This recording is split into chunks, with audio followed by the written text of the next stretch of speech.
শীতকাল মানে পিঠেপুলির দিন। এক প্রকারে পৌষ পার্বণে হয় আমাদের পিঠেপুলির বড় একটা পার্বণ, যার নাম পৌষ পার্বণ। তো পৌষ মাসের সংক্রান্তির দিনটাতে আমরা সবাই কিন্তু অনেক পিঠেপুলি বানিয়ে থাকি। তাই বলে পৌষ মাস সংক্রান্তির দিন চলে গেলেই তো আর পিঠে খাওয়ার দিন চলে যায় না। শীতকাল মানেই পিঠেপুলির দিন। তাই আমরা পৌষ মাসে মানে শীতকালে আমরা কি করি, নানান ধরনের পিঠেপুলি খেয়ে থাকি। তো সেরকমই আমার মাও দেখো কত পিঠেপুলি বানিয়েছে। আমি কিন্তু মিষ্টি খেতে বেশি একটা পছন্দ করি না, তাও ঠান্ডার দিনে পিঠেপুলি তো না খেলে হয় না, যেহেতু বাড়িতে এত পিঠে বানানো হয়।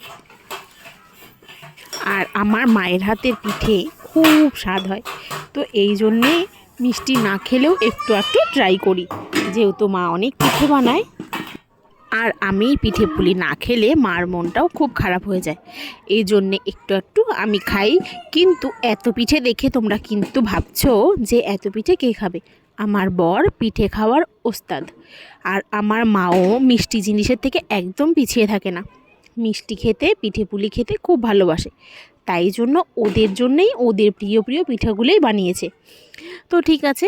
আর আমি কিন্তু একটা স্পেশালি, এখানে দেখিয়েছি একটা, দেখতে পারবে কুলি পিঠে, সেই পিঠেটা খেতে খুব পছন্দ করি, কারণ সেটা হচ্ছে ঝালকুড়ি। তোমরাও নিশ্চয়ই এই পিঠেটা বাড়িতে বানিয়ে খেয়ে থাকো। ঝালকুলি মানে ভেতরে তরকারি ভরে তারপর বানানো হয় কুলিটা। আমি এই কুলিটা খেতে খুবই পছন্দ করি, তার জন্যে আমার জন্যে মা কিছু ঝালকুলিও বানিয়ে দিয়েছিল, কারণ আমি কিন্তু একটু ঝাল প্রিয় মানুষ। আমার ঝাল খাবার খেতেই বেশি ভালো লাগে, তাই আমি ঝাল পিঠেই খাই। তোমরাও কে কে কী পিঠে খেতে ভালোবাসো অবশ্যই কমেন্টে আমাকে জানাবে। তো আমার মা দেখতেই পারছো পাটিজোড়া বানিয়েছে, তারপর কুলি বানিয়েছে, মালপোয়া বানিয়েছে, চষি বানিয়েছে। এই দেখো নারিকেলের, এটাকে ক্ষীর বলে নারিকেলের, তো এটা দিয়েই পাটিজোড়াটা বানানো হয় সাধারণত। তো এটা খেতে খুব টেস্টি হয়। যাদের কাছে পাটিজোড়া ভালো লাগে তাদের খুব ভালো লাগে। মানে আমার মিষ্টি খেতে ভালো লাগে না বলে আমি একটা খাই, তার জন্য আমার সেরম একটা পছন্দের না। আমার কাছে মাছ, মাংস, ডিম, চাউমিন, মোমো, এগরোল এগুলোই বেশি খেতে ভালো লাগে। তো ঠিক আছে, তোমরাও পৌষ পার্বণে অনেক পিঠেপুলি খেয়েছো।